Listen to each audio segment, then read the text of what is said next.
China వాళ్ళ ట్రాప్లో పడబాకండి అని రాహుల్ గాంధీకి మాజీ సైనికాధికారి నరవణే హెచ్చరిక చేస్తున్నారు. ఎందుకంటే రాహుల్ గాంధీ కానీ వీళ్ళు కానీ చైనా మన భూభాగాన్ని ఆక్రమించింది, మోడీ చూస్తూ ఊరుకున్నాడు, ఇటు కమ్యూనిస్టులు కేజ్రీవాల్ వీళ్ళందరూ మాట్లాడుతున్నటువంటి సందర్భంలో ఇది చైనా వాడి టాక్టిక్స్, చైనా వాడికి ఉపయోగపడేటటువంటి తప్పించి మనకేం కాదు.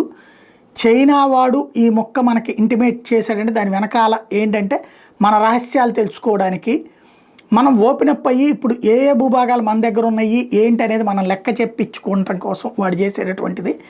వాస్తవంగా such tactics are used by enemies to extract actual information. The strategy is very often used. ఇది ఒక ట్రాపింగ్ పాయింట్. ఇది శత్రువులు మాత్రమే ఇట్లాంటిది కోరుకుంటారు అసలు విషయాలు తెలుసుకోవడం కోసం.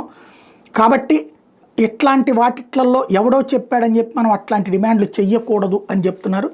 మాజీ సైనికాధికారి అయినటువంటి నరవణే. వింటారా వీళ్ళు అంటే వినేటటువంటి మనుషులు కాదు, ఎందుకంటే చైనాకు అనుకూలంగా ఉండేవాళ్ళు కాబట్టి.